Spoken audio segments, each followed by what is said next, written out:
So through our village savings and loan programming, we target women and vulnerable youth in particular. And on average, we have around 70% women within our savings groups. But we recognise that empowerment of women is not just a case of engaging women alone. We also need to bring men into the programming as well. So what we actually found in one of our programs in Rwanda was that our village savings and loans associations were not actually having as much impact on gender-based violence.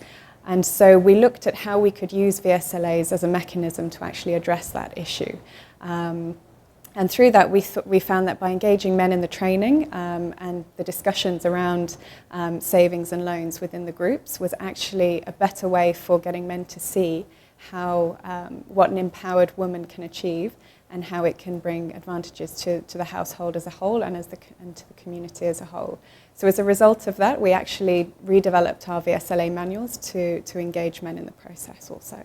A key part of any of our programming is actually to understand the needs of women and youth before we start working with them.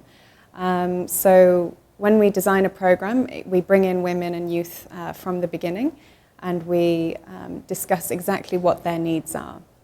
And in a lot of cases, we find that through the Village Savings and Loans members, they have emerging needs as they become more and more familiar with managing their household finances.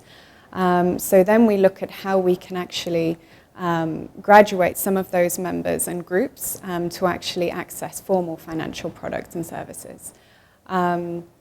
This can be quite a challenge as well at the same time, as we recognise that existing products and services might not always meet those needs. For example, if women need collateral to take out a loan, there are issues in terms of whether those women actually have collateral attached to their name. Usually we find it's in the male name. So we have to also work on the supply side and negotiate products that actually fit the needs and are appropriate and also responsible for women and youth themselves. So in Rwanda, we've also been looking at how we can build on the existing skills of our savings groups members.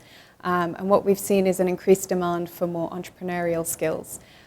So we've now partnered with Hand in Hand International as well as Cherie Blair Foundation for Women to look at how we can build a group-based training for enterprise development.